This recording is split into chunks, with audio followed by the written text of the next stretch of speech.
भोला बंदर और चीकू चिट्टी मंदिर से लौटते हुए हंस रहे थे, खेलते कूदते चल रहे थे।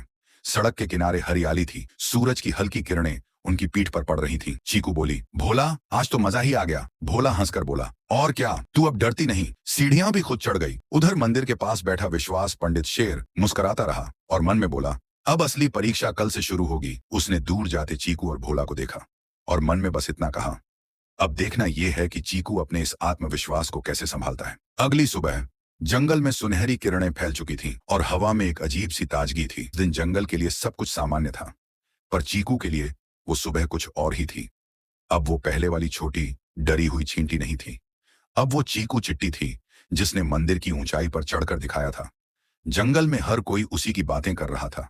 जो जानवर कभी उससे बात तक नहीं करते थे, आज दोस्ती का हाथ बढ़ा रहे थे। चीकू को यह सब थोड़ा अजीब तो लगा, लेकिन मन ही मन अच्छा भी। उसे लगा, शायद अब सब बदल रहा है। अब चीकू के चारों तरफ नए चेहरे थे, नए दोस्त, नई बातें, और हर कोई उसे ध्यान से सुन रहा था। भोला चुपचाप खड़ा था, जो बहुत कुछ कहती थी। एक दिन चीकू भोला के पास आई और बोली, भोला मंदिर चले। भोला एक पेड़ के नीचे कुछ काम कर रहा था। बस ये काम पूरा कर लूं, फिर चलते हैं।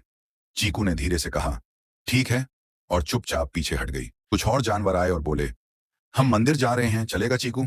चीकू ने एक पल सोचा, फिर कहा, हाँ चलो, और वो उनके साथ निकल गया, बिना भोला को कुछ बताए। भोला ने काम खत्म किया और मंदिर की ओर चल पड़ा। रास्ते में वही जानवर मिल गए जिनके साथ चीकू गया था। भोला ने गुस्से में पूछा, जब साथ नहीं चल सकते थे तो बुलाया ही क्यों। जानवर डर गए और बोले, वो बहुत धीरे चलता है, अगर उसके साथ चलेंगे तो देर हो जाएगी।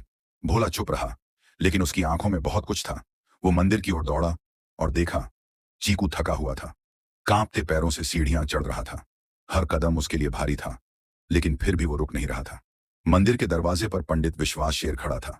उसने भोला की आंखों में देखा और बोला, लगता है चीकू से नाराज हो, क्या हुआ। भोला बोला, मैं दोस्त हूं या हमेशा उसका सहारा बनता रहूं। शेर ने मुस्कुराकर कहा, जिसे कभी किसी ने कुछ अच्छा नहीं कहा, अगर उसे अचानक सब कुछ मिल जाए तो थोड़ा बहक जाना भी समझदारी की परीक्षा है। उसने नीचे देखा और दौड़ पड़ा चीकू की ओर। वो उसके पास गया, उसका छोटा सा हाथ थामा और कहा, चल, मैं हूं ना। चीकू ने उसकी ओर देखा, थकी आंखों से, लेकिन उनमें एक चमक थी, दोस्त को वापस पा लेने की। रास्ते में चीकू ने धीरे से कहा, माफ करना भोला, मुझसे भी गलती हो गई थी। भोला मुस्कुराया और बोला, गलती दोस्ती में दीवार नहीं बनती, पुल बनती है, जो दिल जोड़ती है।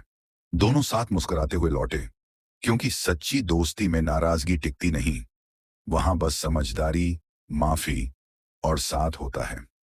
सच्चा दोस्त वो होता है जो आपकी गलती में भी आपका साथ न छोड़े।